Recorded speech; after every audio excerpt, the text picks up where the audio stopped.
എന്തെല്ലാം ആയിരുന്നു. അവസാനം പവനായി ശവമായി.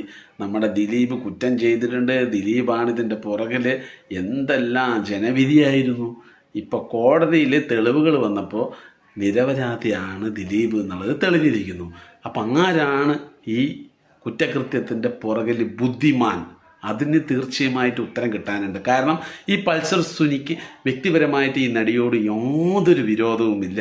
കൃത്യസമയത്ത് ഈ നടി വരുന്നത് പറഞ്ഞു കൊടുത്തിട്ട് ഈ പ്രതികൾ പോയിട്ട് ഈ രീതിയിൽ അപമാനിച്ച് ആ ഒരു നടിയെ വലിയ രീതിയിൽ ആക്രമിക്കുകയൊക്കെ ചെയ്തിട്ട് അതിന് നേതൃത്വം നൽകിയത് ദിലീപാണെന്ന് പറഞ്ഞ് കൃത്യമായിട്ട് പോലീസ് കേസ് എഴുതി അതിൻ്റെ തെളിവുകളൊക്കെ കൊണ്ടുപോയി കോടതിനെ മുന്നിൽ വെച്ചപ്പോൾ കോടതി പറയുകയാണ് ദിലീപ് ഈ ഒരു കുറ്റം ചെയ്തിട്ടില്ല എന്ന്.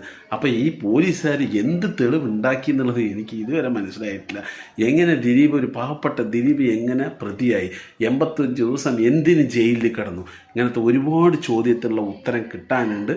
രണ്ടാമത്തത്, ഈ നടിയെ ഇത്രമാത്രം മാനസികമായിട്ട് ആക്രമിച്ച് ശാരീരികമായിട്ട് ഉപദ്രവിച്ചിട്ട് എന്തുകൊണ്ട് ഇതിൻ്റെ പുറകിലുള്ള ബുദ്ധിമാനെ കണ്ടുപിടിക്കാൻ പറ്റിയില്ല പോലീസുകാർക്ക് എന്നുള്ള ഉത്തരം തീർച്ചയായിട്ടും കിട്ടാനുണ്ട്. അപ്പോൾ പ്രിയ സുഹൃത്തുക്കളെ, നിങ്ങൾ കമൻറ്റിൽ പറയുക, യഥാർത്ഥ ബുദ്ധിമാൻ ആരാണ്? ഇതിൻ്റെ പുറകിൽ ദിലീപ് തന്നെയാണോ അതോ വേറെ ആരെങ്കിലും ഉണ്ടോ എന്നുള്ളത് തീർച്ചയായിട്ടും വീഡിയോ ഷെയർ ചെയ്തിട്ട് കമൻറ്റ് ചെയ്തു.